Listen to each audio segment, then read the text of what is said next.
Chers amis auditeurs de Radio Courtoisie, bonsoir et bienvenue pour cette seconde partie du Libre Journal des Artisans, présenté ce soir par Ombline Grabet et Alexandre Paolo, avec tous nos vœux pour cette nouvelle année qui s'ouvre.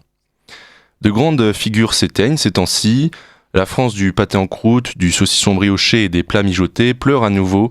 Quelques semaines après le décès de la cuisinière Maïté, nous apprenons en ce jour la mort de Jean-Luc Petit-Renaud, journaliste gastronomique, amoureux de la bonne cuisine d'antan et de nos belles régions françaises. Grâce à des auteurs, des cuisiniers de renom, mais aussi des artisans au service de la tradition, soucieux de conserver une authenticité du produit, de nombreux trésors culinaires continuent de vivre dans nos assiettes. Le terroir, le précieux sésame qui tient à la sueur des agriculteurs et des artisans qui en magnifient les fruits, reste le pilier de l'art de vivre à la française. À contre-courant de la mondialisation et de la grande distribution, nos invités de ce soir s'inscrivent dans ce lien transgénérationnel pour nous livrer le cœur de leur métier. Nous avons donc la joie de recevoir à distance ce soir Valentin Dive, artisan boucher établi à Strasbourg dans la boucherie Boucher Bien Élevé, étant passé du monde de la finance il y a encore peu de temps au tablier.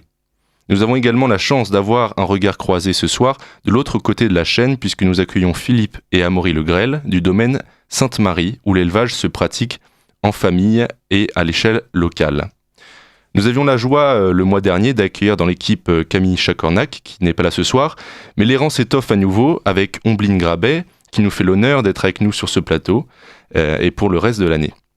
Chère Ombline, bonsoir et pourriez-vous vous présenter pour nos auditeurs ? Bonsoir, merci Alexandre. Je suis ravie de rejoindre l'équipe du Libre Journal des Artisans. L'artisanat m'intéresse tout particulièrement puisque je viens d'entamer une formation dans le secteur de la conservation du patrimoine. Je suis donc très heureuse de rencontrer et de donner à connaître aux auditeurs de Radio Courtoisie ceux qui font vivre l'artisanat par leur passion et leur savoir-faire. Merci beaucoup, chère Ombline. Alors, sans plus tarder, je vous propose de partir à la rencontre de nos invités de ce soir. Et alors, pour commencer, donc, plongeons-nous dans le Loiret. Philippe et Amaury, bonsoir. Bonsoir. Merci d'être avec nous ce soir. Alors, lorsqu'on se penche un petit peu sur votre histoire et sur votre exploitation, on remarque que vous avez tous deux une expérience à l'international, une expérience agricole à l'étranger. Qu'est-ce que cela vous a-t-il apporté et pourquoi finalement vous êtes implanté dans le Loiret ? Alors, moi, je vais commencer par mon expérience à l'étranger. Donc, Philippe Le Grel, j'ai commencé au Canada sur une exploitation industrielle de poules pondeuses et de poulets de chair.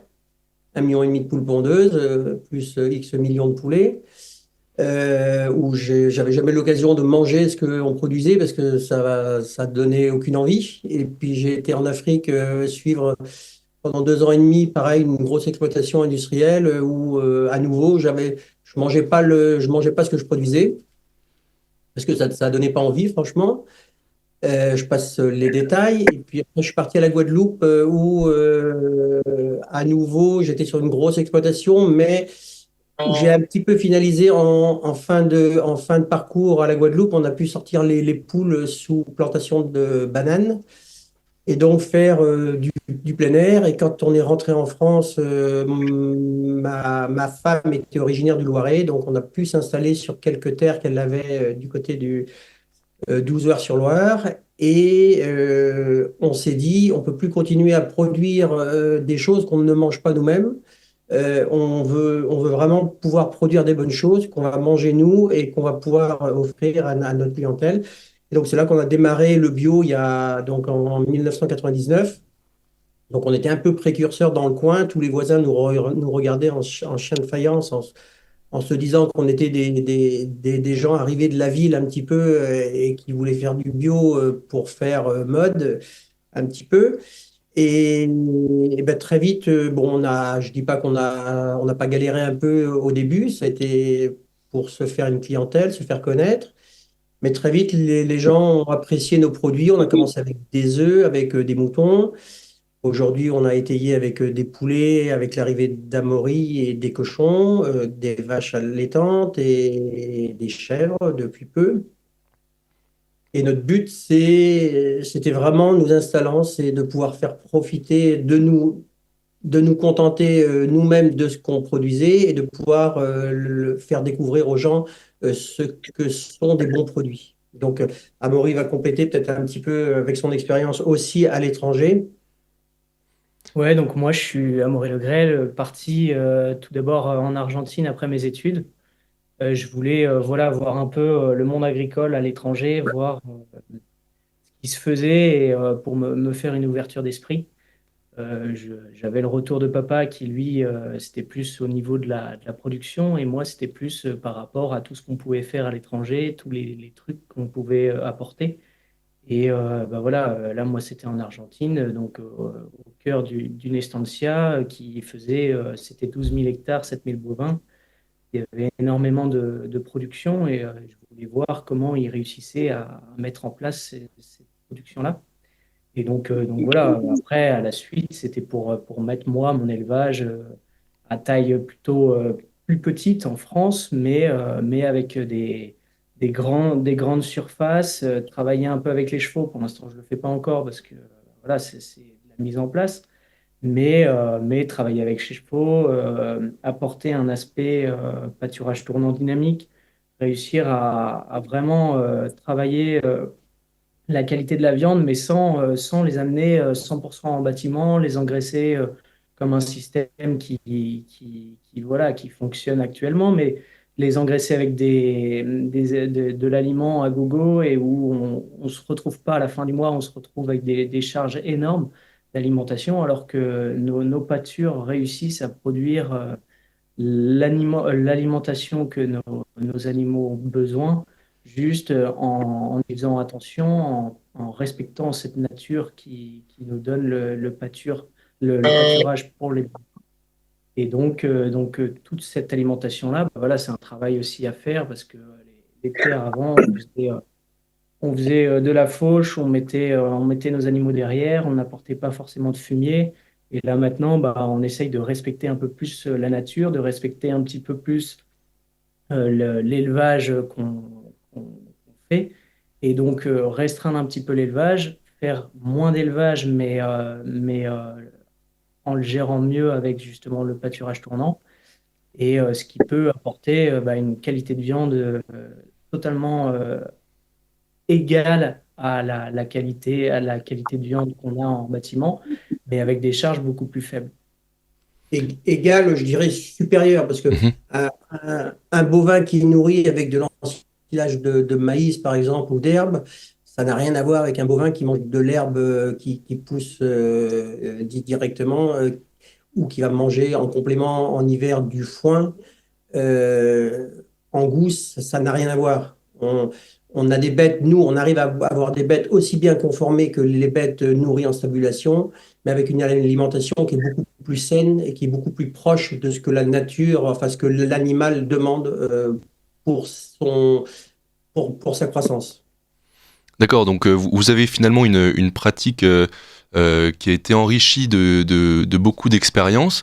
On va revenir sur les détails plus techniques et sur voilà, ces animaux qui composent votre ferme. Je voulais simplement revenir aussi sur votre parcours à tous deux. Est-ce que vous avez dû passer par les bancs d'une école d'ingénieurs agronomes, par exemple, ou d'un lycée agricole? On a tous les deux fait l'école d'agriculture d'Angers. Mhm. Avec donc Amaury, non, tu n'as pas fait de CS, t'es parti Amaury est parti en Argentine à l'issue. Moi, j'avais fait un certificat de spécialisation en aviculture, donc sur la poule pondeuse. Donc, pendant un an, j'ai travaillé la poule pondeuse sous tous ses angles. Je me suis un peu spécialisé. Et c'est grâce à ça que je suis parti à l'étranger, parce que en expatriation, on choisit souvent des gens qui sont vraiment spécialisés dans un domaine, et c'est assez facile de trouver un travail dans ce cadre-là. Donc Philippe et Amaury, on a bien compris que c'était donc votre expérience à l'étranger et ce que vous aviez pu constater là-bas qui avait agi comme une sorte de déclencheur pour vous installer dans le Loiret et former votre exploitation selon vos convictions et vos principes. Valentin dit, vous êtes un boucher, mais ce qui a joué le rôle de déclencheur, c'est plutôt votre activité passée dans le secteur de la finance. Est-ce que vous pouvez nous raconter votre parcours, du coup, depuis le costume de lobbyiste en finance jusqu'à aujourd'hui où vous portez le tablier de boucher? Alors c'est assez drôle. Moi j'ai un parcours un peu atypique, c'est-à-dire que j'ai fait comme beaucoup de personnes, je suis parti faire une fac à la fin de mes études parce que je savais pas exactement quoi faire. Et j'ai fait une fac de droit que j'ai terminée à Strasbourg. Et à la fin de ce parcours-là, je suis allé à Paris pour travailler parce que je trouvais pas de travail avec mon master de droit bancaire et financier en Alsace. Et j'y ai fait 5 ans. J'ai commencé par un stage. Ensuite, j'ai été embauché dans une association de lobbying. En fait, on faisait en sorte que les sociétés de gestion financière aient moins de contraintes réglementaires qui pèsent sur elles. Donc, j'ai fait ça quelques années. Ensuite, comme beaucoup de monde, je pense, le Covid est arrivé. Je suis rentré en Alsace chez mes parents et je me disais, mais mince, en fait, qu'est-ce que tu fais à Paris? T'es enfermé dans 30 mètres carrés, tu fais un job, bon, ça va, tu gagnes bien ta vie, mais ça te passionne pas, tu y vas un peu le matin reculons.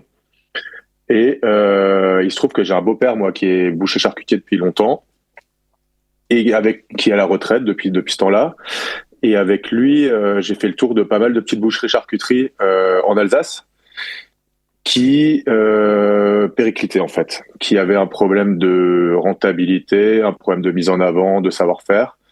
Et lui, dans le cadre de sa retraite, il essayait de les remonter, donc il leur donnait des conseils, on faisait des calculs de marge, on voyait les approvisionnements, etc. Et à un moment, je me suis dit, mais mince, en fait, tous ces bouchers-là qui périclitent ne s'approvisionnent pas en local. Ils passent tous par des gros fournisseurs. Et moi, de l'autre côté, on entend, il y a pas qu'en Alsace qu'on l'entend, mais les éleveurs se plaignent du prix de vente de la viande, etc. Donc, finalement, il y a un problème d'intermédiaire. Si vous voulez, il y a vraiment les grossistes qui vont acheter un stock de viande, ils vont mettre leur marge, c'est normal, c'est la société capitaliste, et ils vont les revendre.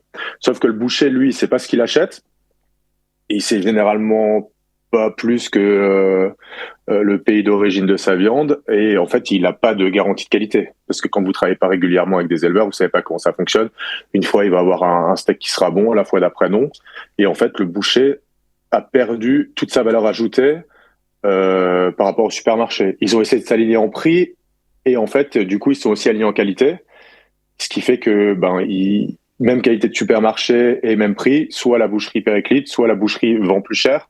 Mais du coup, à même qualité, elle s'en sortira plus. Les clients vont finir par la bouder. Et donc moi, j'ai pris une rupture conventionnelle. Il y a des dispositifs qui existent. C'est aussi intéressant, je pense, de le savoir. Pour les reconversions, on peut garder une partie de son chômage pour se reconvertir. C'est très pratique quand on a déjà des engagements financiers. J'ai fait ça, j'ai quitté mon job, j'ai fait une formation en accéléré d'1 an à l'École nationale des métiers de la viande à Paris. À la fin de cette formation, j'ai encore travaillé quelques mois de la boucherie dans laquelle je travaillais, de laquelle j'ai appris à Paris d'ailleurs, qui était Terroir d'Avenir rue du Nil, dans le Sentier. Et je suis en parallèle de ces derniers mois d'exercice, j'étais déjà en train de monter ma boutique à Strasbourg. Donc j'ai trouvé un local, j'ai pas racheté de boucherie. C'était un ancien magasin de cigarettes électroniques qu'on a complètement transformé en boucherie. Donc on faisait les travaux et en même temps, je faisais un peu le tour des éleveurs du coin, j'essayais de me constituer un réseau et je me suis constitué du coup un réseau d'éleveurs avec lesquels on travaille, essentiellement en Alsace. Et après, on va encore en région limitrophe, c'est-à-dire qu'on va aussi Moselle, Lorraine et Vosges. Et c'est pas mal en termes de qualité et d'élevage. J'ai l'impression que c'est un peu comme nos interlocuteurs de tout à l'heure. On essaie vraiment de travailler sur de l'extensif, des choses bien faites. Par exemple, vous retrouverez pas un bœuf chez nous en dessous de 3 ans. Hein, c'est un bœuf en dessous de 3 ans, la viande n'est pas finie, elle va pas tenir, elle va perdre de l'eau dans la poêle. Voilà, donc on essaye vraiment de garantir tout ça. Et on développe de plus en plus aussi maintenant une grosse partie charcuterie. En fait, ça nous permet de travailler complètement nos carcasses de A à Z. Par exemple, dans le cochon, on va même réutiliser la couenne de cochon pour en faire un liant pour le pâté. Donc, pour pas mettre d'œufs, nous, pour le coup, on utilise cette couenne, on fait un liant pour le pâté, ce qui nous permet de faire un pâté sans allergènes et sans conservateur. Donc, on développe vraiment cette partie charcuterie avec la spécificité locale de l'Alsace quand même, où la charcuterie est très importante. Et pour le moment, on a agrandi l'équipe et on est sur le point. Du coup, le modèle, à mon sens, fonctionne. On est sur le point d'ouvrir une deuxième boutique à Strasbourg là le mois prochain. Magnifique, bravo. Donc on comprend bien que vous avez quitté Paris pour réaliser votre rêve et vous épanouir pleinement dans ce métier de la boucherie avec ce magasin que vous avez, cette boutique que vous avez intitulée Boucher bien élevé. On comprend que vous avez très à cœur de garder un lien avec les éleveurs que vous avez inscrits dans le nom de votre boutique. Je me demandais, je voulais revenir sur votre formation à l'École nationale supérieure des métiers de la viande à Paris. Quelle a été cette formation et comment cette formation intensive, vous l'avez dit, en accéléré, et comment s'est-elle complétée, j'imagine, par votre formation, par un apprentissage en alternance. Quels ont été les rôles de ces divers enseignements pour le choix de votre carrière et de votre conception du métier?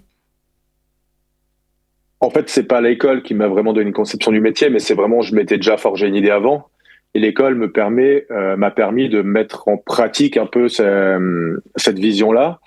C'est assez simple, ça commence par 2 mois de formation intensive uniquement à l'école. C'est une formation qui est pour adultes en reconversion, donc c'est vraiment calibré pour ça. Où vous apprenez vraiment tout le côté pratique, quoi. Vous arrivez le premier jour et hop, on vous met une cuisse de bœuf devant vous, on vous dit bon, maintenant il faut désosser la cuisse de bœuf. Alors sur le coup, vous êtes dans un labo à 3 degrés, alors vous étiez en costume avant dans un bureau chauffé à 22. C'est pas du tout la même histoire. Sur le coup, je me suis dit oula, qu'est-ce que t'as fait, mon Dieu. Mais mais finalement, ça s'est bien passé. On apprend très vite. Les professeurs sont vraiment très bons. Donc s'il y a des reconversions à faire, notamment dans le secteur de Paris, c'est vraiment ce que je conseille. Et ensuite, vous faites 6 mois en entreprise, 6 semaines en entreprise, 1 semaine à l'école pendant 1 an. Donc 2 mois intensifs d'école et après 6 semaines entreprise, 1 semaine école. Ça dure 1 an et à la fin, vous avez un diplôme qui vous permet en fait d'être boucher, d'avoir vraiment toutes les bases de la boucherie. Donc c'est les bases, c'est-à-dire désossage, mise en préparation des viandes, tout ce qui va être ficelage, mise en vitrine, valorisation. C'est vrai, ça vous prépare en fait à un métier de salarié en boucherie, mais sans le côté management. Alors ça, après, vous avez plusieurs façons de le faire. C'est soit vous continuez sur des formations qui vous permettent d'acquérir ces compétences-là, ou soit vous essayez de développer ces compétences de votre côté. Moi, c'est vrai que je faisais un peu à côté de l'école. Je travaillais encore tous ces côtés rentabilité, rendement en carcasse, rentabilité, valorisation des produits, chercher des idées aussi pour valoriser. Enfin, tout ça, c'est un travail qui s'est fait à côté, quoi. Donc, si vous faites que l'école, vous pouvez être salarié en boucherie, etc., ou être salarié et aspirer après, avec de l'expérience, à monter votre boutique. Par contre, si vous arrivez à faire l'école, le côté pratique plus à côté, essayer d'avoir une vision, de la mettre en pratique et de bien calculer vos choix, je pense que vous pouvez assez rapidement vous lancer à votre compte. Merci Valentin pour ces quelques lumières sur votre formation. Revenons dans le Loiret, au domaine Sainte-Marie. Donc vous êtes ce soir deux représentants de la famille Le Grêle à nous parler, mais combien êtes-vous finalement à travailler pour cette exploitation ? Sur l'exploitation, il y a mon épouse, 2 de mes fils pour l'instant, et j'en ai un 3e qui arrive là pour s'installer en 2025. Et on en aura un 4e 2027 là, qui finit ses études à l'école d'agriculture d'Angers aussi. On a tous fait la même école. Et donc, pareil, il va bourlinguer un petit peu. Il va faire une spécialisation en mouton également, certainement à Rambouillet. Mhm. Et à l'issue, il rejoindra la structure, sachant que, parce qu'on est en plein développement côté mouton, parce qu'on est dans le bassin de la race solognote qui avait quasiment disparu et pour laquelle je me suis battu depuis 25 ans pour la réintroduire. Et donc là, on arrive maintenant à avoir un troupeau assez conséquent et le sologno est réapparu dans notre région. Et parce que c'est une race qui est adaptée à des sols humides, Mhm. s'adapte très bien à des terrains pauvres. Et on a commencé avec cette race-là pour entretenir les bords de Loire, c'est-à-dire qu'on entretient un peu plus de 100 hectares de bords de Loire depuis maintenant une vingtaine d'années. Et, et donc, ce côté écologie, enfin, entretien de bord de Loire, grâce à des animaux qui avaient quasiment disparu, c'est un côté satisfaisant aussi parce qu'on réintroduit une bête qui n'aurait jamais dû disparaître, mais qui, comme le disait Valentin, on est dans un système un peu capitaliste où il faut toujours faire plus, surtout beaucoup d'emprunts pour être tenu à la gorge. Et puis, faire des structures où on élève de façon assez rapide les animaux parce il faut des rotations pour en faire un maximum. Nous, c'est pas du tout notre optique. Nous, c'est vraiment une optique d'élevage. Quand Valentin parlait d'animaux de moins de 3 ans, on est tout à fait dans cette optique-là. Nos animaux, on les élève longtemps. Nos poulets, ils ont minimum 120 jours jusqu'à 140 jours. C'est pas du poulet où il reste que l'os quand vous secouez. La viande tient. C'est ce que faisaient nos grands-mères, quoi. Mais beaucoup de gens sont malheureusement aujourd'hui n'ont plus cette conception de la bonne viande. Quand on leur sert un de ces poulets-là, il y en a certains qui me disent, oh là, c'est un peu dur, parce qu'ils n'ont plus l'habitude Mhm. d'une viande qui se tient. Ils ont l'habitude de viande qui, c'est presque de la viande hachée, quoi. Et nous, on tend à remettre en avant les bonnes viandes où l'élevage a pris du temps. Parce que pour faire des bonnes choses, il faut du temps. C'est comme un bon vin. On ne fait pas du bon vin en 5 minutes. On ne fait pas de la bonne viande en quelques mois. Il faut du temps. Mais c'est tout à fait l'esprit de l'émission. Alors, une petite précision pour nos auditeurs. Le mouton sologno est assez marron, c'est ça? Un moyen de le reconnaître. Tout à fait. Il a une toison un peu marron clair et une tête marron foncé. D'accord. Et alors, donc, si Dans je... le ton, il revient en marron foncé entièrement sous sa toison. Mais sa toison repousse D'accord. en marron clair. Merci pour cette précision. Et alors, donc, si je comprends bien, dans la famille, chacun a sa spécialisation, ou du moins un peu son animal à Amaury. Vous vous occupez essentiellement de vaches, de salers? Oui, c'est ça, tout à fait. Moi, je fais les bovins. J'essaie de les conduire, voilà, comme je disais tout à l'heure, en pâturage tournant dynamique. Mhm. Essayer de justement réduire nos charges qui sont de plus en plus élevées à faire de la viande le plus rapidement possible. Et donc là, on essaye de plutôt ramener la qualité qu'on faisait avant avec un temps de production un peu plus long, mais avec aussi des pâtures qui sont beaucoup plus productives et du coup avec un système de pâturage tournant et donc de repousse plus longue aussi.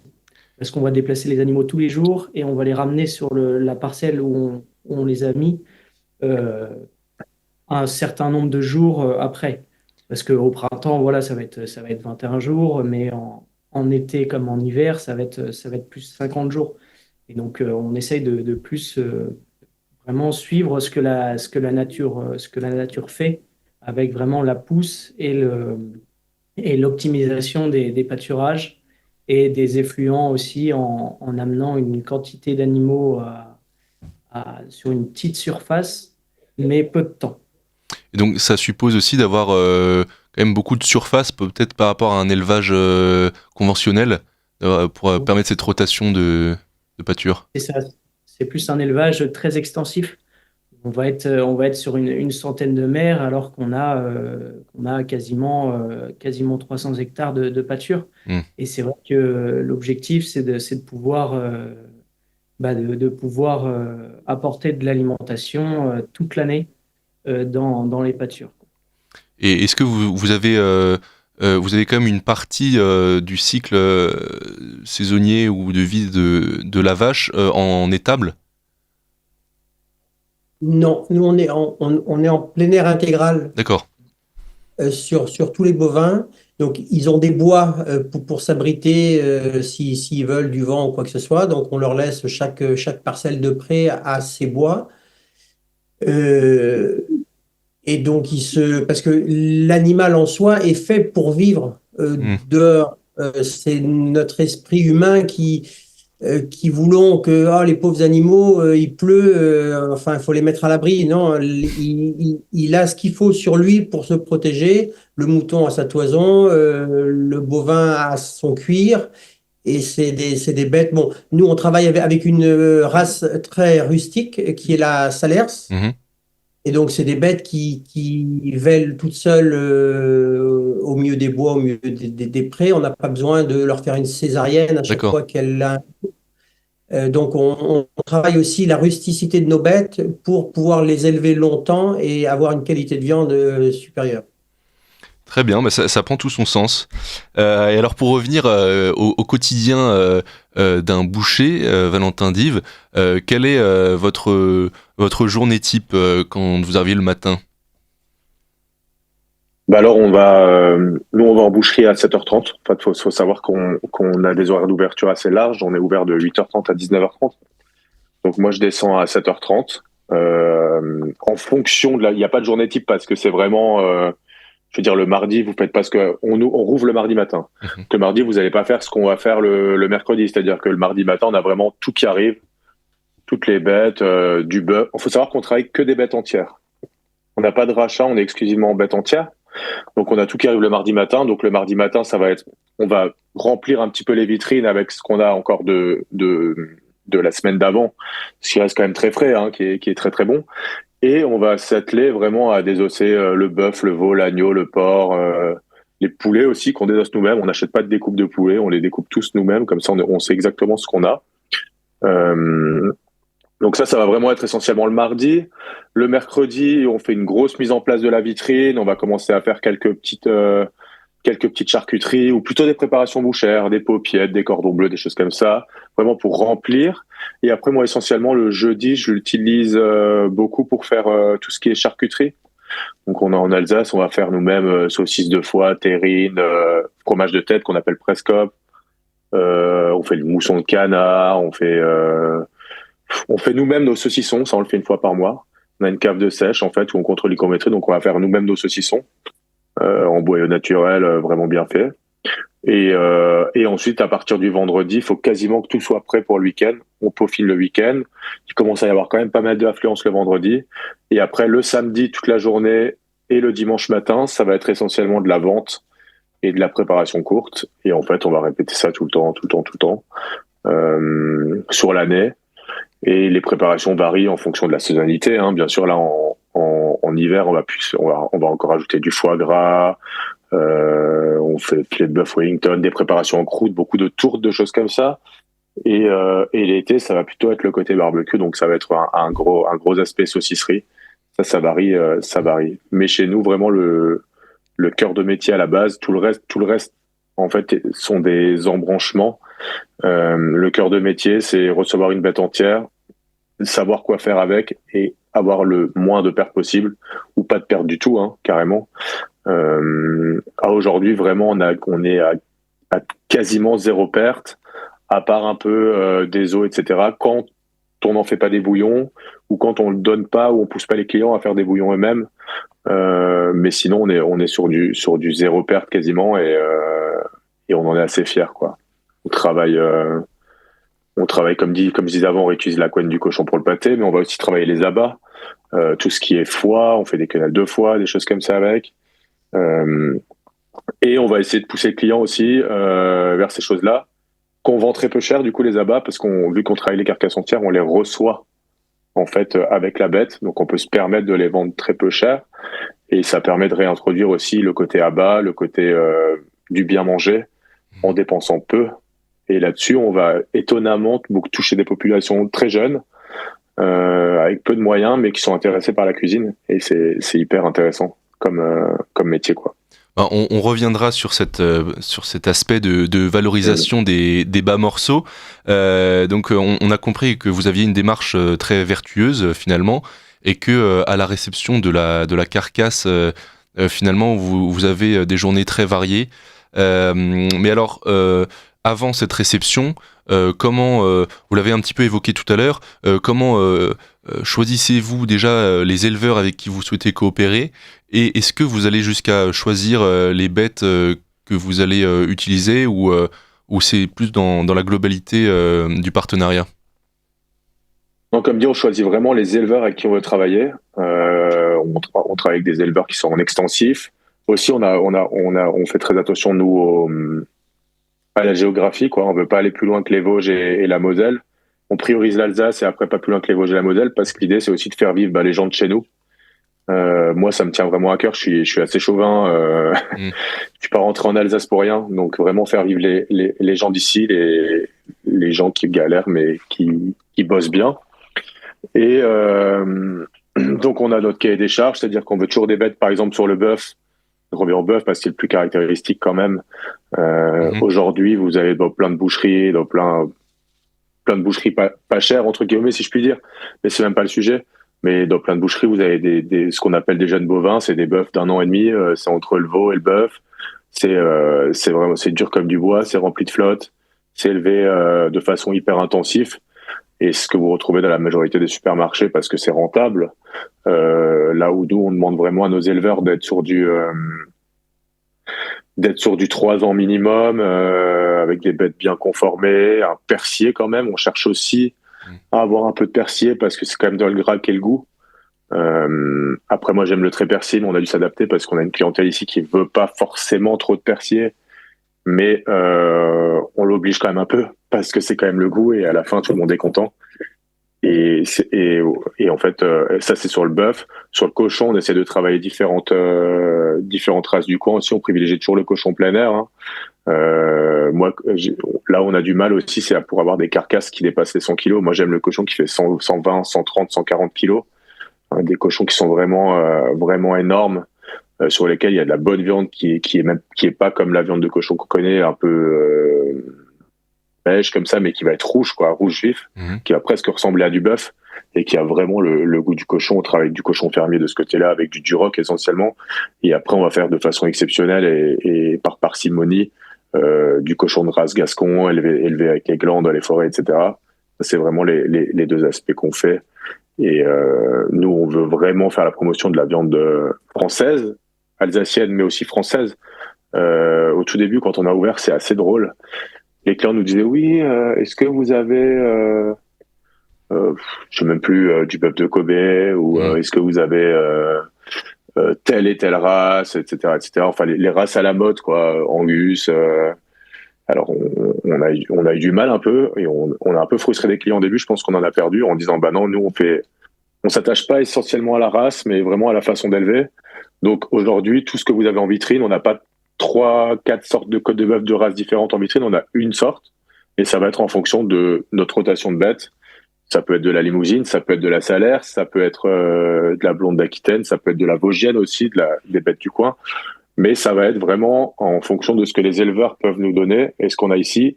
Pour moi, le plus important, c'est vraiment la façon d'élever plus que la race. Alors, il y a des débats. C'est sûr qu'on a tant goûté des... Je sais que la salaire, ça a un goût très particulier, assez prononcé. On en fait aussi un petit peu, mais comme dit, par parcimonie.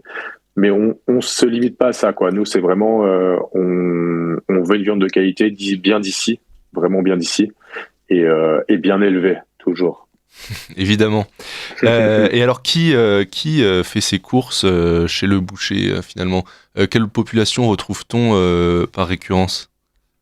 Bah, alors, vous avez quand même ce qui est assez drôle. Il y a deux types de populations et c'est deux extrêmes.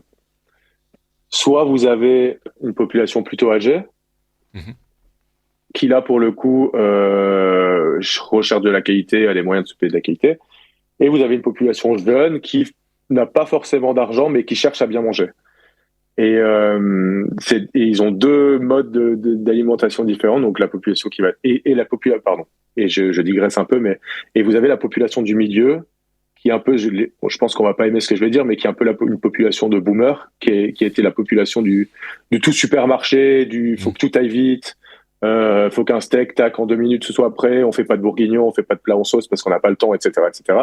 Et cette population-là, c'est finalement la population qu'on a le moins en boutique. Donc aujourd'hui, nous, on a une population qui est de 80 à 60, je dirais, et après une population qui va de 18 à 40. Mais la partie entre 60 et 40, c'est la plus petite partie parce que cette population-là est trop habituée en fait à avoir le tout vite, quoi. Et c'est une population qu'on a moins, mais qu'on tend à avoir après forcément avec les retours des clients. Après ça, un client content, ça fait 2 clients qui arrivent, etc. Donc au fur et à mesure, on arrive quand même à attraper cette population-là.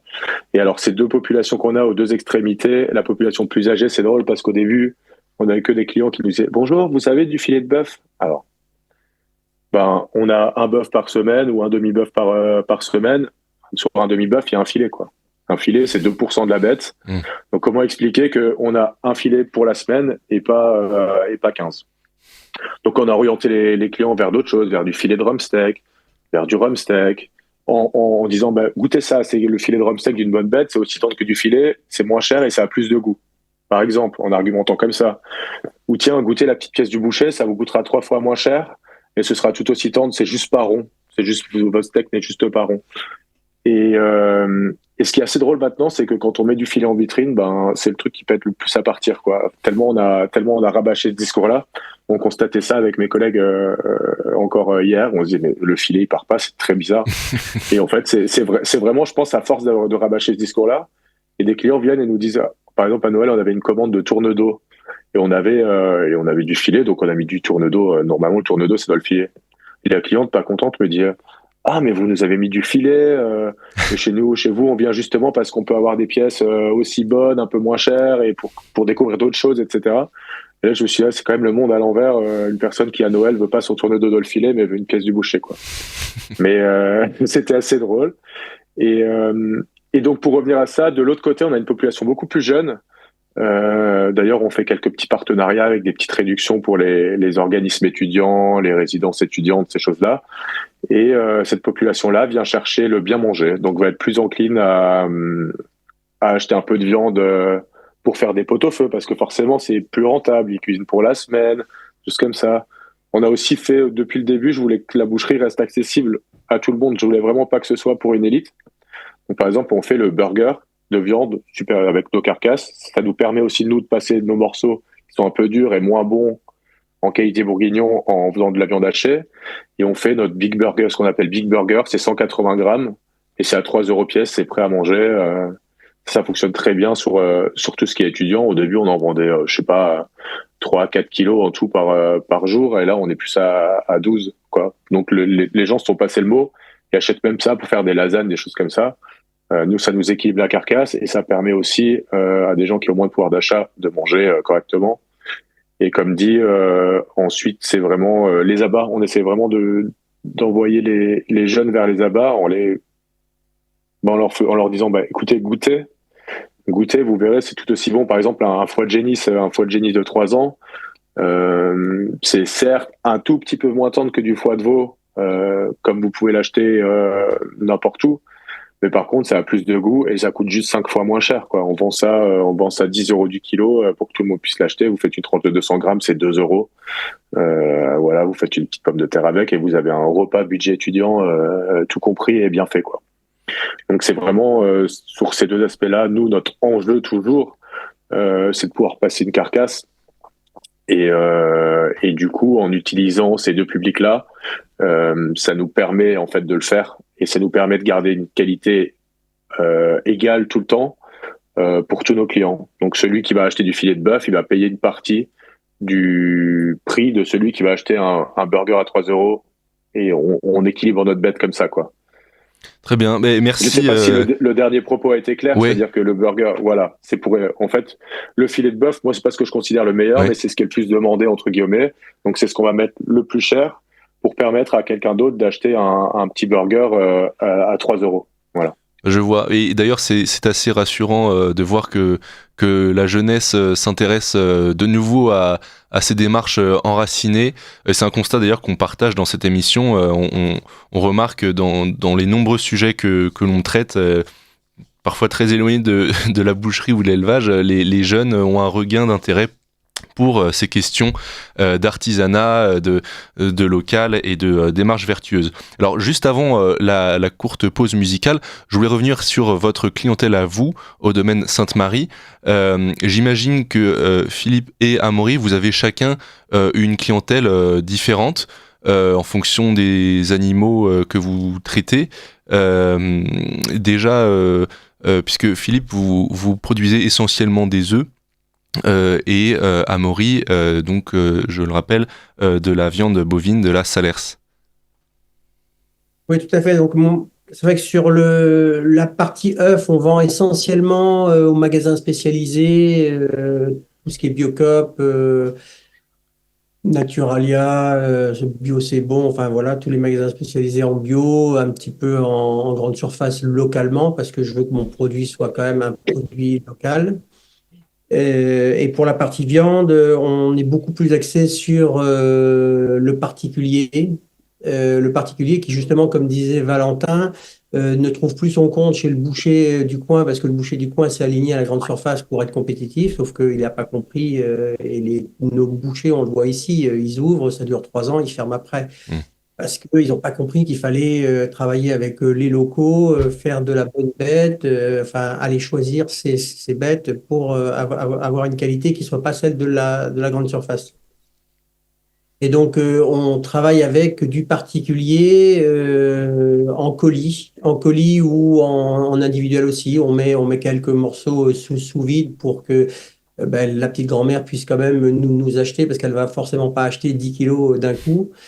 Mais c'est vrai que notre clientèle, c'est une clientèle plutôt familiale. Des familiales avec quelques enfants, 2, 3, 4, 5 enfants. Ils ont envie de bien manger, de se faire plaisir, sans y laisser non plus toute leur fortune. Et après, on a quand même le souci de justement, comme disait Valentin, le souci de valoriser toute la bête. Et du coup, c'est pour ça qu'on privilégie surtout les colis pour pouvoir mettre différents morceaux dans les colis. Et donc, réussir à faire du 5 ou du 10 kilos, mais que les gens aient aussi bien du bourguignon comme des côtes ou des plus beaux morceaux. Et donc, l'objectif, c'est vraiment de valoriser toute la bête et que les gens soient satisfaits pas forcément par tous les morceaux, mais qu'ils puissent les cuisiner différemment. Et donc, on propose 2 systèmes, un colis été, un colis hiver, mais toute l'année. Donc, on a de la saucisserie comme on a du bourguignon toute l'année et les gens peuvent faire des choix par rapport à s'ils veulent plutôt, au lieu d'avoir des cuissons lentes, plutôt des cuissons à faire griller. Et les gens s'adaptent et du coup, on réussit à valoriser la bête entière. Et alors, la découpe se passe à la ferme ou est-ce que vous passez par un boucher tout de même pour pouvoir fabriquer ces colis? Oui, on passe par un boucher en chambre, comme je dirais, qui n'a pas de vitrine. Donc c'est une salle de découpe et donc nous on lui donne notre feuille de commande et on lui dit voilà on veut tel et tel morceau découpé comme ça en sachet comme ça au grammage et donc on lui donne nos directives et lui il s'applique sur nos bêtes à découper en fonction. Et je voudrais me tourner vers vous, Amaury et Philippe Legrel, parce que vous êtes liés par un lien familial, vous êtes père et fils, à travailler dans la même exploitation que vous appelez familiale. C'est vraiment ce qui frappe quand on ouvre votre site internet et même quand on ouvre tous les textes ou tous les médias qui peuvent parler de vous. Vous avez à cœur de vivre cette aventure d'exploitation agricole en famille et d'élevage en famille. Et en me penchant un peu sur le domaine Sainte-Marie et sur votre histoire, j'ai pensé tout de suite un livre de Marion Fayolle qui s'appelle Du même bois et qui est paru il y a 1 an. Et dans ce livre, l'auteur s'attache à raconter l'histoire d'une ferme et des animaux qui la peuplent en lien très étroit avec la famille qui exploite cette ferme. Et dans son style très ramassé, on peut vraiment voir l'étroite complicité et le destin mêlé de cette famille et des bêtes qui peuplent leur ferme. Alors je voulais vous demander un peu simplement, mais comment vivez-vous cette exploitation familiale, cette exploitation agricole en famille et qu'apporte la proximité des bêtes et de la ruralité pour votre famille? Mais moi, je vous dirais que en famille, ça fait 4 générations. Nous sommes donc Amaury et la 4e génération. d'agriculteur, et c'est quelque chose qui se donne au biberon, c'est-à-dire que mes enfants, tout petits, ils ont eu en charge un agneau qu'il fallait nourrir au biberon, justement, parce que je voulais pas le sacrifier, parce que dans les gros élevages, on s'embête pas, les petits qui suivent pas, on les laisse mourir et terminer. Et donc, mes enfants avaient en charge qui un agneau à nourrir, qui un veau à nourrir. Et donc, forcément, c'est toute la famille qui rentre dans ce travail quotidien, même si au départ, c'était des petits temps, parce qu'ils avaient école quand même, mais c'était le matin, c'était le soir, c'était entre midi et 2 heures, etc. Ça leur permet de s'habituer à un travail qui devient une passion.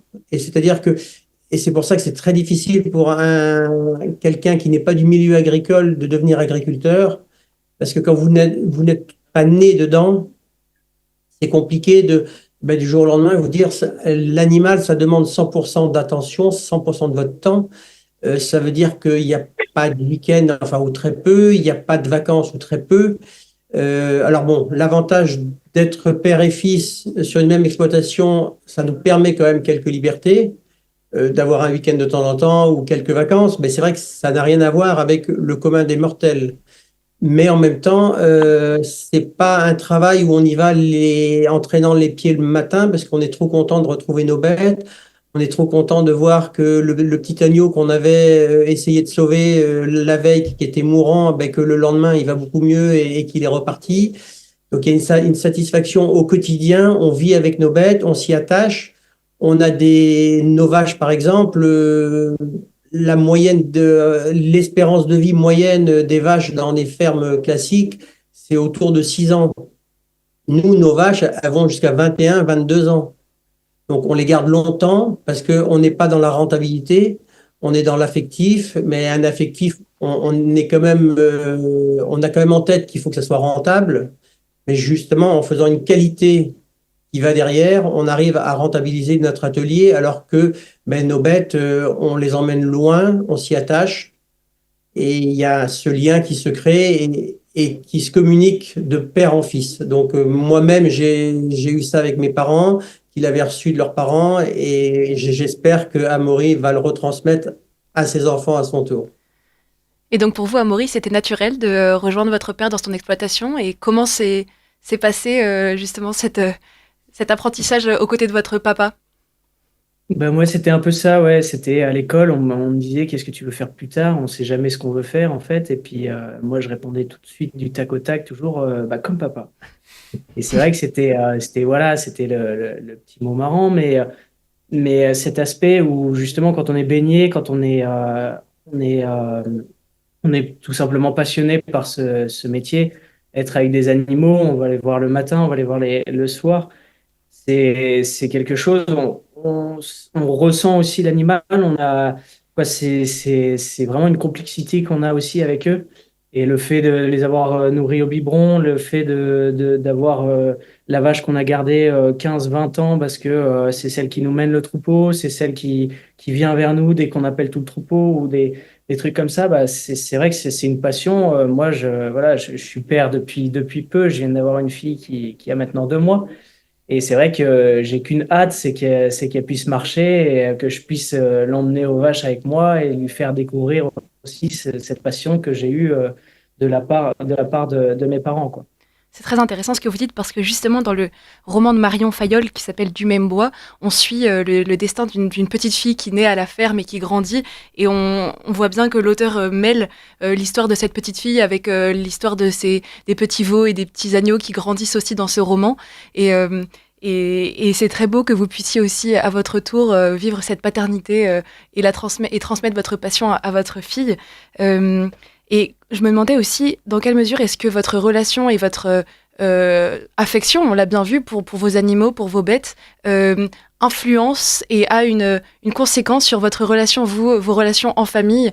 Dans le livre, on voit bien que la famille à la ferme développe une certaine résilience, une affectivité très silencieuse où les gestes ont beaucoup plus d'importance que les mots. Est-ce que vous vivez ça aussi dans votre quotidien et dans vos relations familiales ?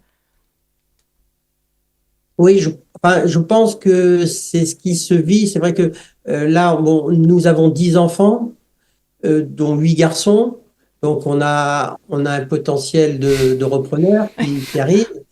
Mais on sent que tous ceux qui n'ont pas, les aînés qui ne sont pas restés sur la ferme, bon, il y en a que 2 pour l'instant, mais quand ils reviennent, ils ont qu'une hâte, c'est d'enfiler leurs bottes et d'aller aider leurs frères sur l'exploitation ou moi-même. Et on n'a pas besoin de se raconter beaucoup de choses, on a juste besoin de vivre au milieu de nos animaux. Et il y a quelque chose qui passe, comme vous dites, enfin, de l'amour qu'on peut se porter entre parents et enfants, mais aussi avec nos animaux. Il y a quelque chose qui passe au-delà des mots. De très fort. Il y a une solidarité qui se fait dans ce monde, et quel que soit le chaos que peut réserver l'avenir, on sera dans ce havre de paix éternellement. Et on l'a bien vu pendant le Covid, tous les gens autour de nous étaient catastrophés, c'était la pire des crises pour tout le monde, alors que nous, ça n'a rien changé à notre quotidien. Et au contraire, c'était presque mieux, parce que le peu de fois où on devait circuler, il n'y avait plus personne sur les routes, on sortait de notre exploitation et on retrouvait à l'extérieur la même vie que sur notre ferme, c'est-à-dire pas grand-chose qui se passe, et en même temps, tout est beau à observer et à contempler. Valentin dit, vous, c'est votre beau-père qui était boucher, si je ne me trompe pas. Est-ce que vous souscrivez à ces mots de Philippe et Amaury Legrel au sujet de ce mimétisme et de cette importance du poids familial dans votre conception du métier? Oui, en fait, moi, c'est un peu ça. J'ai aussi un peu été biberonné, alors pas directement parce que mon beau-père est boucher d'origine, charcutier toujours, mais derrière, il a fait d'autres choses. Il a eu une vie d'entrepreneur, il a travaillé dans l'agroalimentaire pour faire d'autres choses. Mais j'ai toujours été biberonné de tout ça à la maison, quoi.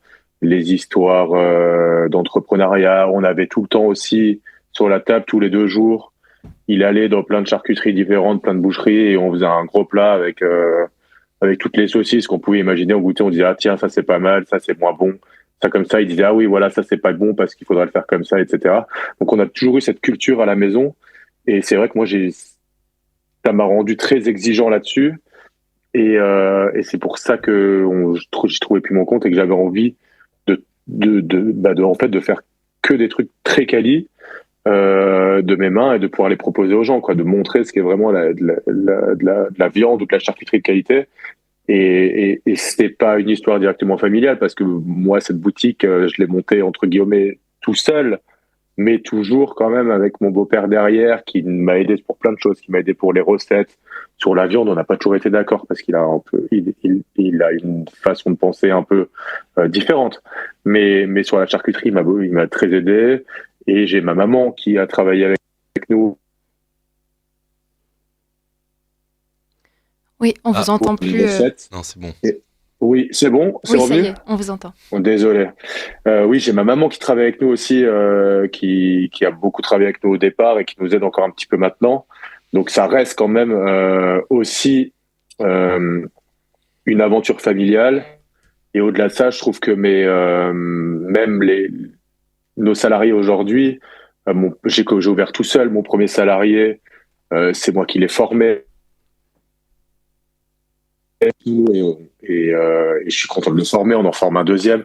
Et même entre nous, en fait, on a vraiment cet esprit familial. S'il y en a un qui est malade, boum, on sait qu'il y en a un autre qui peut arriver à le remplacer tout de suite. S'il y en a un qui a un problème, on sait qu'on peut se soutenir. Enfin, même dans la vie d'entreprise, en fait, et c'est ça aussi je pense que la petite entreprise le permet. Dans la vie d'entreprise, aujourd'hui, on est une famille et on sait qu'on peut s'aider et s'entraider et se serrer les coudes. Et ce retour aux sources que vous avez insufflé dans la conception de votre métier, on le voit aussi dans votre retour en Alsace et votre implantation à Strasbourg, qui est votre terre d'origine. Et comment est-ce que vous manifestez ça aussi comment est-ce que vous mettez l'Alsace au cœur de votre boucherie? Et quels produits est-ce qu'on peut trouver dans votre boucherie à Strasbourg qu'on ne pourrait pas trouver dans d'autres boucheries? Bah, comment on met l'Alsace, c'est-à-dire déjà dans notre approvisionnement, hein, bien sûr, on va chercher à rester au plus près. Et ensuite, on a plein de produits typiques de chez nous que vous trouverez. Alors maintenant, par exemple, vous avez la Knack, ça, on la trouve un peu partout. Les Parisiens disent souvent, moi, je me souviens à Paris, quand je travaillais à Paris, ils disaient, vous avez pas des knackis? Je dis, non, c'est pas des knackis. Les knackis, c'est chez Erta au supermarché, c'est des knacks. Et en fait, il y a ce côté knack, il y a ce côté, en fait, nous, le rayon charcuterie, il est aussi grand que le rayon viande, quoi. Ce que vous trouvez quasiment nulle part. On va avoir toutes les charcuteries fumées, les poitrines fumées, les saucisses fumées, ces choses-là. On va avoir tout ce qui est saucisses de foie. Je sais que ça se fait beaucoup moins dans le reste de la France. On a quelque chose qui s'appelle la tartinette. On appelle ça la schmierwurst ici. C'est notre Nutella du coin, quoi. En fait, nous, au lieu de manger du Nutella le matin, on mange de la saucisse à tartiner qu'on trempe dans le café. C'est un peu tout ça qui est très spécifique. Et c'est vrai que c'est des produits ou le Prescope, fromage de tête. Je sais que dans le reste de la France, c'est souvent un peu ce qu'on appelle du pâté de jambon, quoi. J'ai plus le terme, mais du jambon à la bourguignonne, là. Et en fait, nous, on met toute la tête dedans.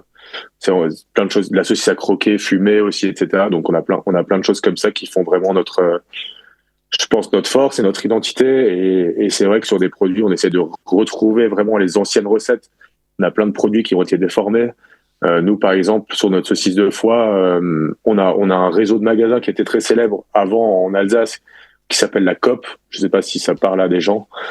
C'était comme un tout petit réseau de supermarchés de proximité qui était fourni par des artisans.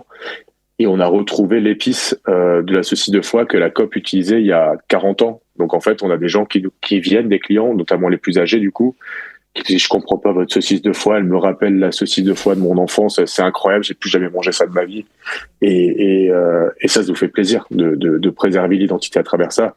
Et c'est vrai qu'on le met en valeur aussi dans la boutique où nous, par exemple, on a des petits cadres où on met une knack, ça fait knack, ou le gras c'est la vie, parce qu'en Alsace on aime les choses un peu grasses, un peu canaille, et c'est vraiment un esprit qu'on cherche à cultiver et à transmettre aux gens aussi, quoi. Alors, j'ai une question de béotienne, mais est-ce que vous pourriez expliquer à nous-mêmes et aux auditeurs de Radio Courtoisie ce qu'est la knack et dans quel plat gastronomique dans quel plat est-ce qu'on peut la retrouver? Alors la knack, c'est une petite saucisse en fait vous réchauffez parce qu'elle est préalablement cuite par le boucher au charcutier. Si vous me dites où on la trouve, généralement dans le reste de la France, ce qu'on appelle nous la France de l'intérieur, parce que nous on est la France de l'extérieur, ça va être de la choucroute. Hein, à Paris, vous trouvez ça de la choucroute, notamment oui, même à Paris. Ouais, oui, c'est la saucisse à choucroute. Mais nous, on mange ça tout le temps avec tout et n'importe quoi. C'est ça la différence. D'accord. Ça ressemble à la saucisse de Francfort. Voilà, c'est ça, mais c'est meilleur. Parce que Okay.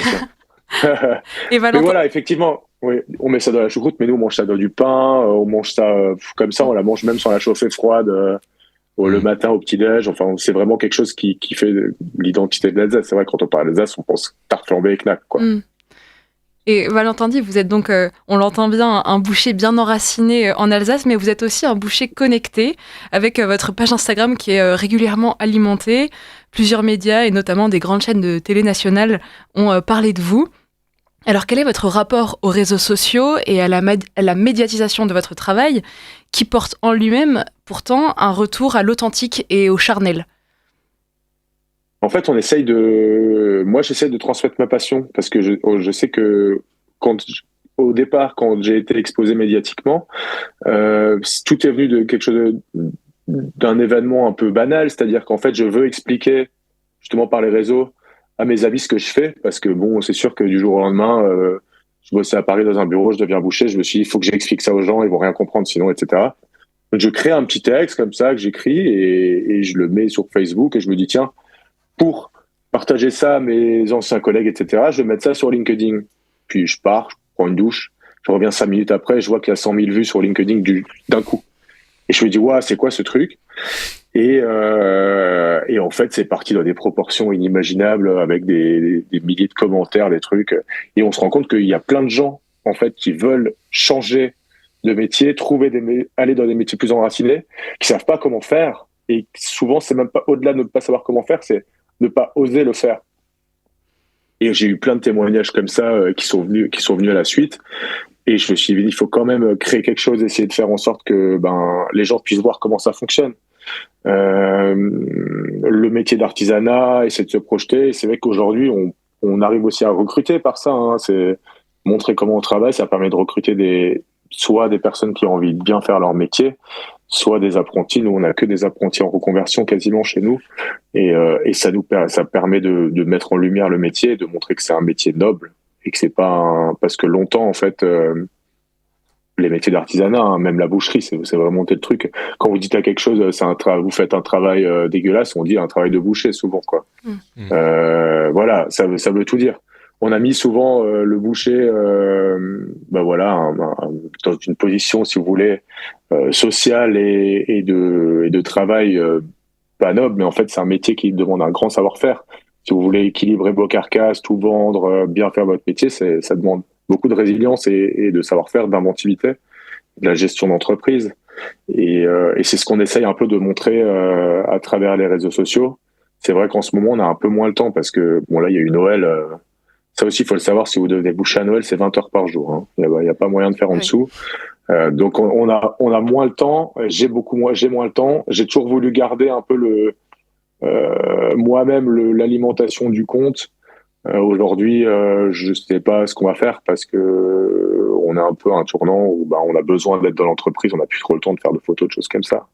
Mais on va voir comment on va faire gérer ça. Mais c'est vrai que j'ai toujours essayé de garder cette proximité-là avec les gens. Mais c'est un métier aussi, la com, et il faut voir comment à terme on peaufinera ça. Mais après, autrement, j'ai toujours essayé de faire le métier comme je pensais devoir le faire, malgré les reportages, etc. Ça a toujours été une ligne directrice, celle du début, éleveur, qualité, transmission, et ça bouge pas. Et je pense que c'est aujourd'hui ce qui fait aussi notre force chez nous, c'est que ça plaît aux gens de voir qu'on peut faire du bon, du local, et en plus d'avoir des gars sympathiques qui vous vendent de la viande, qui vous conseillent, etc. C'est assez cool, quoi. Et vous, Philippe et Amaury, on a bien compris qu'au sein de la famille de Le Grêle, il y avait largement de quoi pallier au manque de main-d'œuvre en interne. Mais comment est-ce que vous faites pour parler autour de vous de votre métier, pour faire connaître votre exploitation et votre manière de travailler, et quels sont les rapports que vous entretenez justement à la médiatisation de votre exploitation familiale? Pour tout ce qui est outils modernes, je dirais que c'est plutôt Amaury qui s'occupe sur les réseaux de communiquer un petit peu pour nous faire connaître.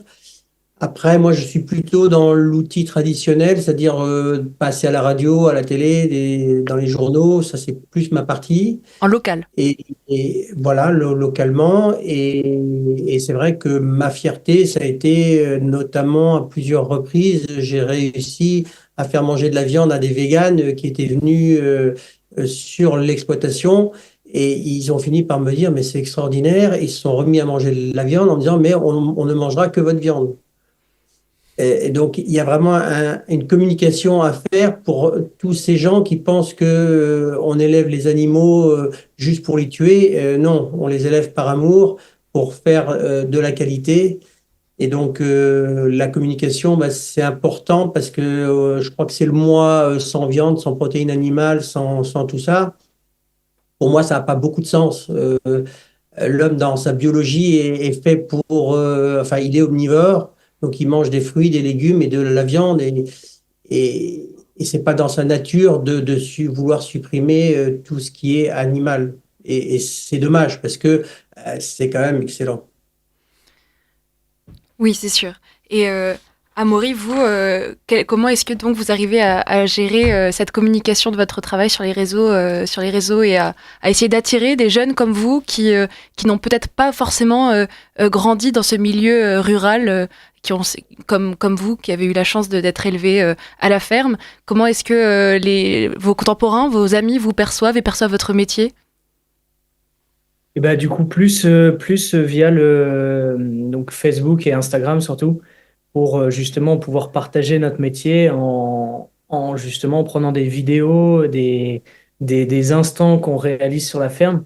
Et comme ça permet de montrer aussi ce qu'on fait, de comment on le produit, de la façon dont c'est fait. Et là, clairement, ça nous permet de nous faire connaître différemment de justement la radio et les trucs où on ne nous voit pas spécialement à l'œuvre ou autre. Et donc ça, c'est un aspect aussi qui est assez jeune. C'est vrai que voilà, moi le premier, quand j'ai besoin d'avoir des expériences ou des trucs comme ça, je vais chercher sur Instagram qui fait quoi et comment ils le font. Et donc c'est vrai que l'aspect Instagram où on peut mettre des vidéos, mettre des aspects pratiques, ça plaît aux gens et à la jeune génération, entre guillemets. Et est-ce que vous avez des retours du consommateur? Là, vous avez évoqué ces véganes convertis à la viande. Je sais que vous vendez aussi des produits transformés et notamment des conserveries alléchantes sur votre site internet. Est-ce que vous avez des habitués ou régulièrement des gens qui découvrent votre travail et qui grâce à vous, veulent faire le pas d'une nourriture plus saine et plus vertueuse? On a beaucoup de clients, alors comme vous dites, avec nos conserveries, on en a trop parlé et du coup, on n'en a plus. Ah, On est en rupture et on n'arrive plus à fournir parce que les gens les ont goûtés et les gens, finalement, ils se disent, je préfère mettre un petit peu plus cher, mais manger du bon et peut-être un peu moins souvent. Donc, et c'est ce que je leur dis, c'est pas la peine de manger de la viande 7 jours sur 7 et d'en manger 300 grammes par jour, mais mangez-en quand même régulièrement, mais de la bonne. Et ça a fait son chemin parce qu'aujourd'hui, oui, on est en conserverie, on est à stock zéro et on a du mal à refaire les stocks parce que voilà, la demande est là derrière. Donc, victime de votre et succès.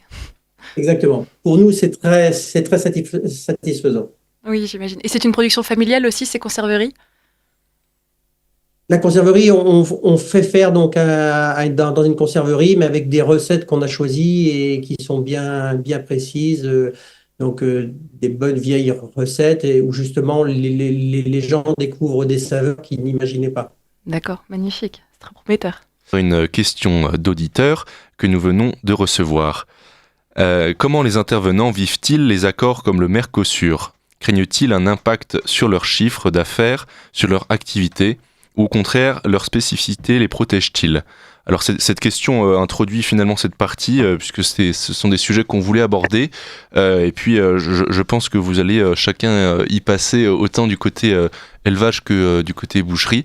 Peut-être commençons-nous par le côté élevage à la source de la chaîne.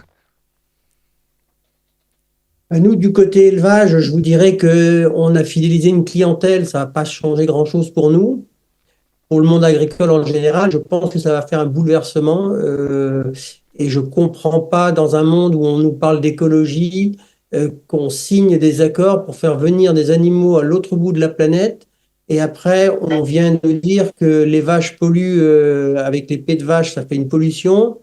Et là, ils vont pas hésiter à faire venir des paquebots entiers de l'autre bout du monde pour nous débarquer en France des animaux.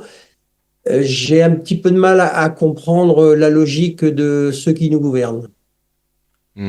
Et j'imagine que ça ne doit pas faciliter l'envie des jeunes de s'inscrire dans ce métier. Mais c'est vrai que, enfin, même de s'inscrire dans ce métier et même pour les consommateurs, parce que demain ils vont dire, enfin, ça va aller dans le sens de ceux qui veulent plus manger de viande, parce que encore une fois, on va ramener une viande qui vient, on l'a pas tracée ou très mal, qui vient de loin, qui va polluer au niveau bilan carbone, on va être très très mauvais. Euh, Après, est-ce que ça poussera des jeunes à s'installer? Je pense que ça va, non, au contraire, ça va freiner parce qu'ils vont se dire, on va être dans une concurrence déloyale parce que on n'a pas le même. Nous, on a des salariés, on les paye au SMIC, voire plus. Euh, Forcément, dans d'autres pays, ils ne sont pas payés au SMIC. Enfin, c'est pas le même SMIC en tout cas. Euh, et donc, ça va être difficile pour un jeune de s'installer dans un contexte où il sait que son produit d'entrée de jeu ne sera pas compétitif avec ce qu'on pourra trouver sur le marché. Et s'installer en partant de rien, c'est compliqué pour trouver une clientèle du jour au lendemain. Enfin, nous, heureusement, on s'est installé il y a plus de 25 ans. Le marché était encore ouvert, le bio n'était pas encore à la mode.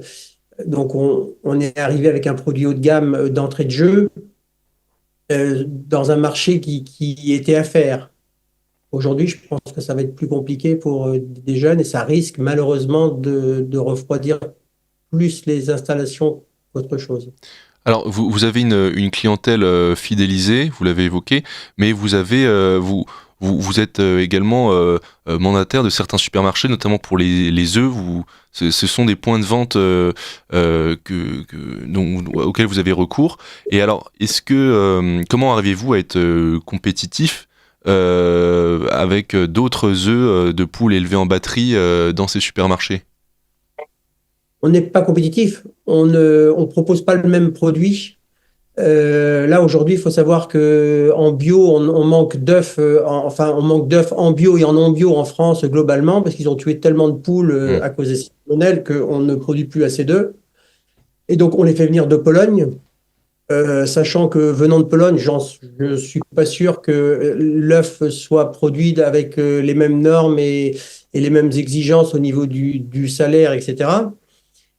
Mais en tout état de cause, ne vendant pas le même produit, certes on est plus cher, mais on offre quelque chose de différent. Par exemple, sur nos œufs, on garantit sur une grosse partie de notre élevage qu'on n'envoie pas les poules à l'abattoir. On les recycle dans des basses-cours. Donc, toutes nos poules sont vendues après 1 an et demi de ponte, voire 2 ans sur l'exploitation. Elles sont revendues pour être recyclées, entre guillemets, dans des basses-cours de particuliers. Donc, on vend comme ça 6 000 à 7 000 poules par an. Et ça permet d'offrir à un client soucieux du bien-être animal également, il achète son œuf, il sait que la poule derrière n'a pas été tuée. En plus, il est bio.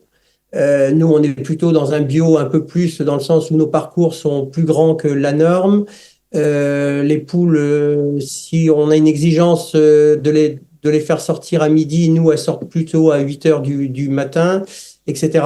Donc, on va un petit peu plus loin dans les exigences et on arrive à avoir une qualité qui est reconnue par nos consommateurs et je les remercie d'ailleurs de nous être fidèles. Merci Philippe Legrel pour ces précisions. Valentin Dive, en tant que boucher, comment vivez-vous avec inquiétude ces accords, puisque vous êtes directement relié au monde agricole? Alors nous, pour tout vous avouer, franchement, c'est un événement pour la France et pour les gens, mais pour nous, à notre petite échelle, c'est vraiment un non-événement. C'est-à-dire qu'on a tellement axé sur du local, sur les choses bien faites, nos circuits sont élaborés. En 2 ans, on a gagné une clientèle qui nous suit. Pour le coup, on n'avait pas de clientèle, nous. Donc, quand même, je pense qu'on peut se faire une clientèle. Nous, on a gagné une clientèle qui nous suit vraiment sur notre pari de faire du local et du bon. C'est vrai qu'après, il y a eu des démarches, par exemple, c'est tout bête, mais sur le blanc de poulet. Pourquoi nous, le blanc de poulet, il est à tel et tel prix, alors qu'on le trouve 3 fois moins cher dans la boucherie dont on ne citera pas le nom, mais dans une boucherie, voilà, une des grosses boucheries où ça envoie un peu tout. C'est simple. Pourquoi? Parce que le mien, s'il fait 200 grammes au départ, il fera 200 grammes à l'arrivée. Il fera pas 400 grammes au départ et 200 grammes à l'arrivée. Déjà, parce qu'on voit bien que quand vous avez des blancs de poulet de 400 grammes qui viennent de Pologne, c'est des trucs qui sont pleins de flotte. Ça grille pas, c'est dégueulasse. Vous savez pas comment c'est élevé en plus. Franchement, il y a eu 2-3. Souvent, les gens sont d'accord avec nous et nous suivent vraiment sur ce pari-là. Sinon, moi, il y a eu 2-3 fois où on me dit pourquoi votre blanc de poulet il est à ce prix ou pourquoi votre merguez est à ce prix. J'ai dit écoutez, c'est pas grave. Si vous voulez pas payer le prix, nous on sait avec quoi on bosse, on sait ce qu'on met dans notre merguez. Vous pouvez aller à côté et vous pouvez l'acheter. Vous saurez pas ce que vous mangez, mais et ce que vous ingérez quand même, c'est votre santé qui est en jeu. Voilà, je dirais à un moment donné, il faut aussi savoir ce qu'on veut quand on consomme. C'est sûr que tout le monde peut, comme disaient nos amis tout à l'heure, tout le monde ne veut pas se payer tous les jours de la viande de super bonne qualité, mais il y a un moment où il faut faire un choix. Et je pense que ce choix-là, il doit aller vers la protection de sa santé aussi et du bien manger, parce qu'on protège notre santé en mangeant des animaux, des préparations qui sont faites chez nous. Parce qu'on a quand même, comme on disait, extrêmement d'énormes normes en France qu'on n'impose pas aux pays dans lesquels on importe notre viande. Et c'est là qu'il y a tout un problème. Et en fait, je pense aussi effectivement que certains bouchers ont perdu en qualité face aux supermarchés qui, eux, profitaient de ces accords de Mercosur, les bouchers ont essayé d'en profiter aussi. Hein. Moi, j'ai tous les jours des commerciaux qui viennent essayer de me vendre du sous-vide d'Argentine, etc. J'ai tout le mal du monde à les conduire au départ. Parce que c'est 3 fois moins cher, il n'y a pas de boulot, vous aurez le sachet, vous le mettez en vitrine, tac, et soi-disant le client voit pas la différence, mais en fait le client voit quand même la différence, vous pouvez faire ce que vous voulez. Une bête qui est bien élevée en France, ça a quand même pas du tout le même goût qu'un mini filet de bœuf qui vient d'Argentine ou du Brésil, nous, dans le jargon, on dit qu'il pisse la flotte, quoi, qui va pas griller, qui va pas se saisir. Vous avez une viande qui va rester blanche de la poêle, quoi, qui va même pas griller. Donc c'est un problème, mais par contre il y a vraiment un sujet au niveau de la politique, c'est-à-dire qu'aujourd'hui on a des politiques qui se couchent en fait devant dans des négociations économiques avec d'autres pays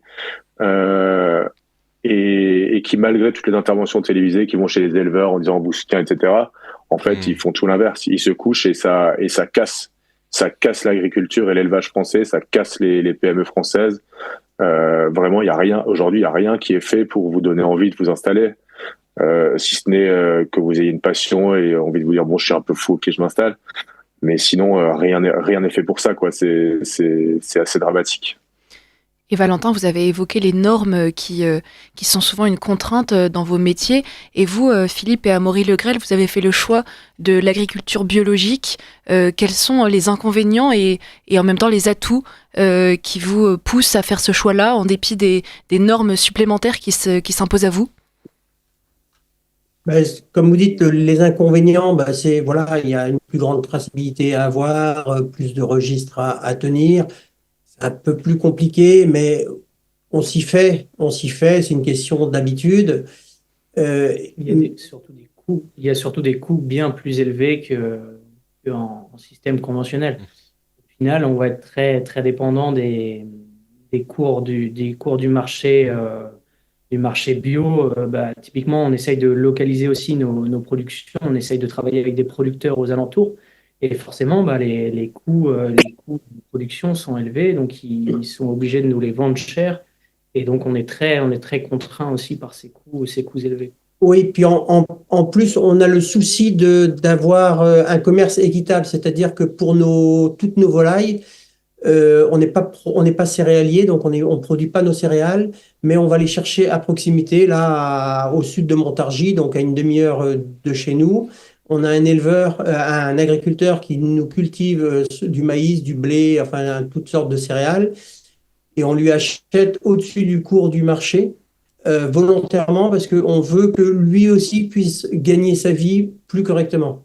C'est-à-dire que nous, on lui a dit d'entrée de jeu, on va commercialiser en vente directe, on va se faire une petite marge supplémentaire, mais tu vas pouvoir participer à cette petite marge. On va faire du gagnant-gagnant. Et donc, lui, il nous assure une qualité de céréales qui est nickel, qui est à proximité, qui est plus facile pour nous. On n'a pas les aléas des transports en se disant, mince, est-ce que le bateau va arriver au port pour nous livrer nos céréales? Là, on prend notre tracteur, notre remorque, on va chercher la céréale, elle est bien stockée, elle est de bonne qualité. Lui, il s'en sort grâce à nous, il a pu installer son fils, il progresse aussi. Donc c'est du gagnant-gagnant et on sent qu'il y a une dynamique dans nos élevages parce que on veut vraiment que tout le monde suive, qu'il n'y en ait pas un qui réussisse et que les autres meurent autour. On veut vraiment que le tissu rural renaisse et c'est dans cette dynamique-là de vente directe qu'on veut inciter des jeunes à pouvoir s'installer, qui en élevage, qui en céréales, etc. Merci beaucoup Philippe Le Grel pour ces précisions. Alors notre émission touche à sa fin. Je finis avec un message de nos auditeurs, une auditrice qui nous c'est pas une question, mais ça vaut le coup d'être lu. Très bonne émission avec des invités passionnants, cela fait du bien. Merci et meilleurs vœux. Et nous nous joignons évidemment à cette auditrice pour sa conclusion. Chers amis auditeurs du Libre Journal des Artisans, notre émission touche à sa fin. Un grand merci à Philippe et à Amaury Le Grel du domaine Sainte-Marie. Je rappelle que vous pouvez trouver leurs produits directement à leur boutique 7 boulevard Jeanne d'Arc à Sully-sur-Loire ou bien sur leur site internet laboutiquesaintemarie.com. Un grand merci également à Valentin Dive de nous avoir permis de découvrir un cadre conversion inspirant, mais aussi le métier de boucher complémentaire de celui d'éleveur, comme nous venons de le voir. Donc nos auditeurs alsaciens peuvent retrouver votre boucherie bien élevée au 16 quai des Pêcheurs à Strasbourg, mais aussi vous suivre sur votre page Instagram pour les non-alsaciens. Un grand merci également à la technique de Radio Courtoisie et en particulier à Jocelyn qui a assuré le bon déroulement de cette émission. Nous vous donnons rendez-vous dans un mois pour un nouveau Libre Journal des Artisans. Très bonne soirée à vous.